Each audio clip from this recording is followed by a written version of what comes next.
My name is Nakht. It means strength. A good name for a man of Thebes. I live in the time of the great king Amenhotep III, lord of the two lands, beloved of the gods. In my father's father's time, men hunted because they needed meat, skins, and bone. But now our herds are many. Cattle, goats, ducks, geese. These feed our homes and fill the temples. So hunting has changed. For most men, it is no longer only hunger that sends us into the marshes or desert. Now, hunting is also courage. It is protection. It is skill. And for the king, it is something greater. It is proof that he can defeat chaos itself. You may think Egypt is all desert and stone. But go to the river and you will see another world.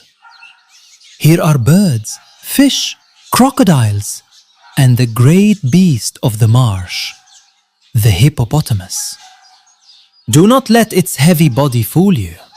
The hippo is dangerous. It can crush a boat, destroy crops, and kill a man before he has time to cry out to the gods. To us, the hippo is more than an animal. It belongs to the world of disorder, of danger, of Seth. When the king strikes the hippopotamus, he is not simply hunting.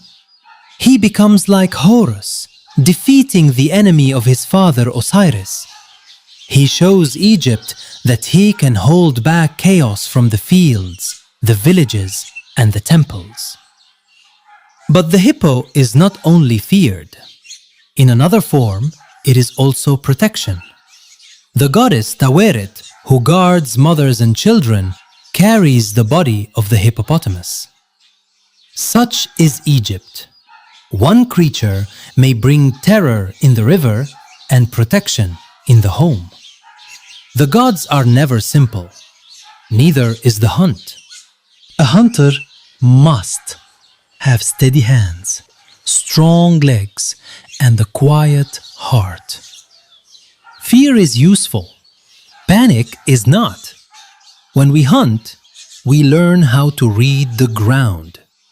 A broken reed, a print in the mud, the sudden silence of birds. All these things speak. The desert speaks too. And in the desert live the wild bulls. In the reign of my king, Amenhotep III, stories spread through Egypt of a great hunt near the lands of the Fayum. Men reported wild bulls in the desert, strong beasts, dangerous beasts, beasts worthy of royal attention. The king did not go alone. He went with soldiers, chariots, horses, and men trained to drive the animals into enclosed places with fences and ditches. A royal hunt is not chaos. It is order imposed upon chaos. When the king hunts the wild bull, Egypt sees strength made visible. For days the king hunted. The number of bulls taken was counted and remembered. Why?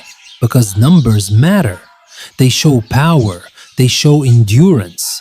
They show that the king does not merely sit beneath a canopy while others risk their lives. He acts. He conquers. He protects. Then there is the lion. The lion is power with teeth. In older times, lions threatened people, herds, and travelers. A king who killed lions was not playing at danger. He was removing a threat. But over time, the lion became a symbol. If the lion is the strongest beast, then the king who masters the lion must be stronger still. Our ancestors told stories of kings who seized lions, struck them, and showed that no wild force could stand against a ruler chosen by the gods. I have seen lions from a distance. That was close enough. A wise man knows the difference between courage and stupidity. You must understand something. In Egypt, images live. A carving on a temple wall is not only decoration, it speaks forever. When the king is shown hunting, the image tells every generation, he is strong, he is brave, he defends Ma'at, he keeps disorder outside the borders of Egypt. This is why royal hunts are remembered. The king does not hunt as ordinary men hunt. He hunts as Horus. He hunts as protector. He hunts so that Egypt may remain Egypt. There are animals I have never seen with my own eyes. Elephants. Great beasts from foreign lands beyond Egypt's usual fields and deserts. Our grandfathers heard of them through campaigns in Asia, where kings and soldiers encountered creatures larger than any bull. Their ivory was precious. Their size was terrifying. To hunt such an animal was not only a test of skill, it was a message. Egypt had reached far beyond the Nile. The power of Pharaoh traveled into distant lands. Even the largest beasts of the earth could be counted beneath his victories. But do not think only kings hunt. We ordinary Egyptians know the marshes too. We hunt birds with throw sticks. We fish with nets and spears. We trap small animals. We protect our fields from creatures that would ruin the harvest. For us, hunting is skill and necessity. For the wealthy, it may become sport. For the king, it becomes sacred power. When I was a boy, I thought hunting was only about killing. Now I know better. It is about reading the world. It is about knowing which animals feed you, which animals threaten you, and which animals belong to the stories of the gods. The hippopotamus teaches us about chaos. The bull teaches us about strength. The lion teaches us about fear.